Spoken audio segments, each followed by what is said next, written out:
course, God's existence is not the only problem associated with God. Other problems arise should we accept the traditional conception of God. And this is really a more classically or familiar setup for a problem. That on the one hand, we may have a deeply held set of beliefs that on the face of it are incompatible with another deeply held set of beliefs. We start with the traditional conception of God. There are many conceptions of God. There are conceptions of polytheistic conceptions of many gods. The Greeks, what I understand to be the religion of Hinduism. But the monotheistic version of God, let's say the Judeo-Christian, Islamic, or Abrahamic conception of God is that God is a perfect being. What does that entail, to be a perfect being? Well, first of all, omniscience, knowing everything there is to know about the universe. Secondly, omnipotence, that is the power to do anything. And third, what may be more contentious, that benevolence, that is infinite goodness. So God knows everything, God can do anything, and God is good, infinitely good, perfectly good in a way that you and I could never hope to be good. If that is a sound conception of God, then how does that become a problem? Well, I mean, classically, familiarly, how do we square that notion of God with the world as we know it? The world as we know it is many things. It's not one thing. It's not one way.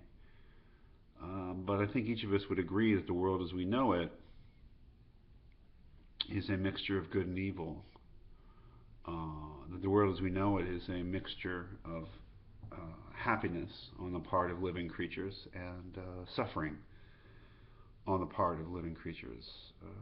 Some of us, I would consider myself to be a very lucky human being, insofar as I have been lucky enough to have a happy life and a happy existence. It has had sadness in it, but I wouldn't say that my life has been filled with suffering, but that would mean that I'm lucky. There are human beings whose lives are incredibly difficult and filled with suffering. There are human beings who have endured unimaginable tragedies. There are events that occur on a regular basis that cause amazing amounts of suffering.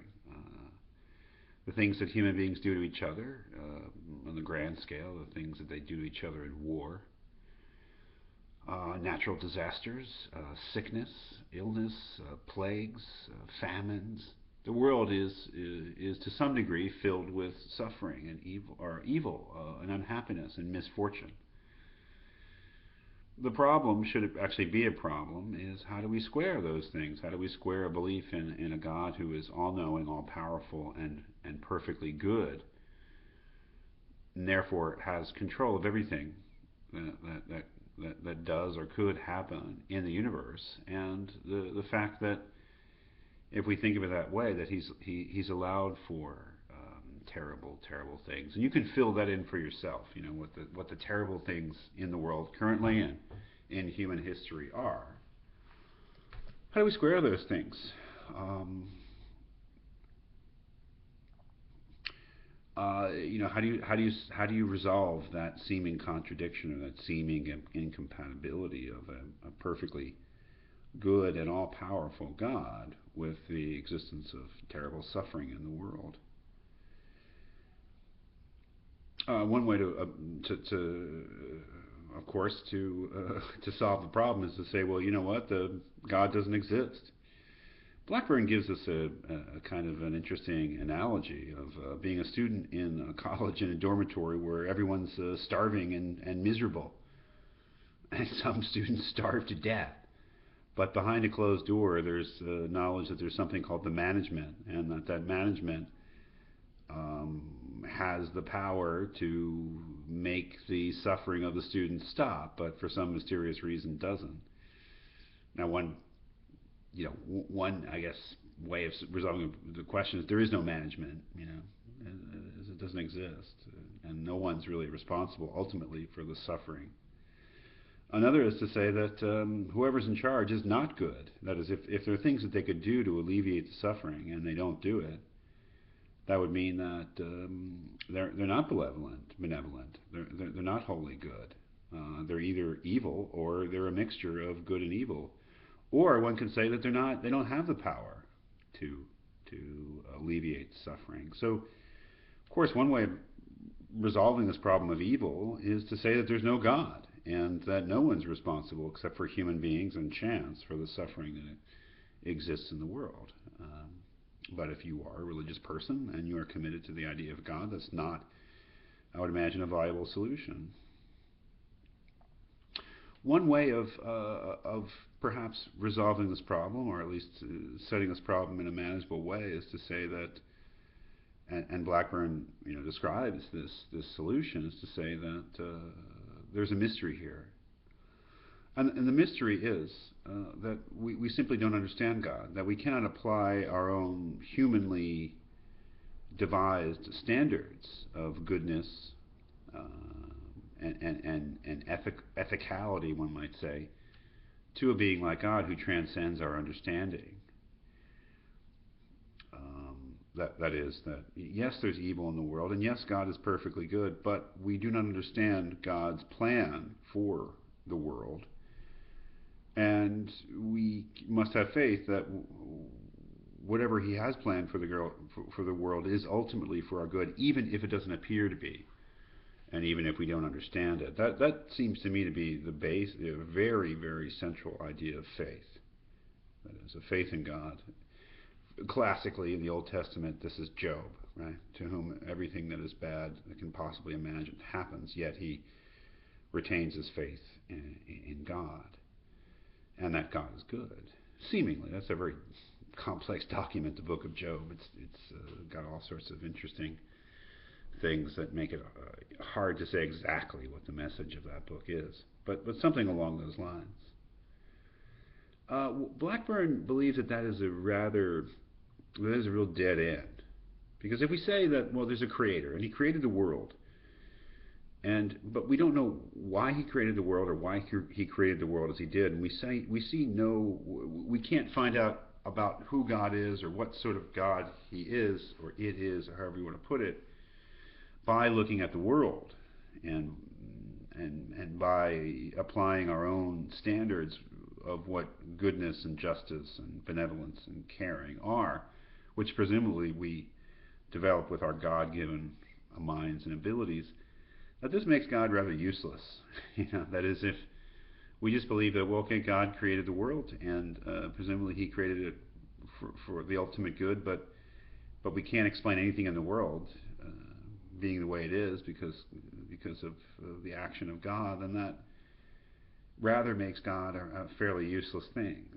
God does not allow us to understand the world in any way because God's beyond our comprehension, and we can't make the connection between the things that happen in the world and God's intentions. So it would seem to make God a fairly useless concept, according to Blackburn, in that that's not the way to go, not a fruitful way to go. Although I believe that it is certain Christian groups that is sort of the way to think of it. Another way to think of it is that there has to be evil in the world in order for us to appreciate the good. I've heard that from many a student over the years. Another way to view it is that, well, God is not really directly responsible for the evil in the world. That the reason that there's evil in the world is that God gave us free will. And that was an important enough gift to human beings that the resultant evil that sometimes occurs as a result of people's choices has to be endured in order for us to appreciate the gift of being self-conscious, free beings who must ultimately take responsibility for our actions and in certain views to be judged for those actions. Blackburn doesn't really buy that either. That seems to be a kind of an evasion that he says, for instance, that a parent may want to raise his or her children to be free and to make free choices, but if it turns out that some of the children are doing horrible things to other children, they step in to prevent it. And it would seem that the compassion of God would compel him to step in to prevent some of the evil that human beings do to each other as a result of their free choices. Finally, one could argue that I forgot the last thing, but he's sort of arguing in that direction. Whether or not any of those solutions are credible, whether any solutions to the so-called problem of evil are ones that you think actually solve it is really kind of up to you. It's one of those enduring questions that I think all religious people are faced with, and that they have to resolve in one way or another.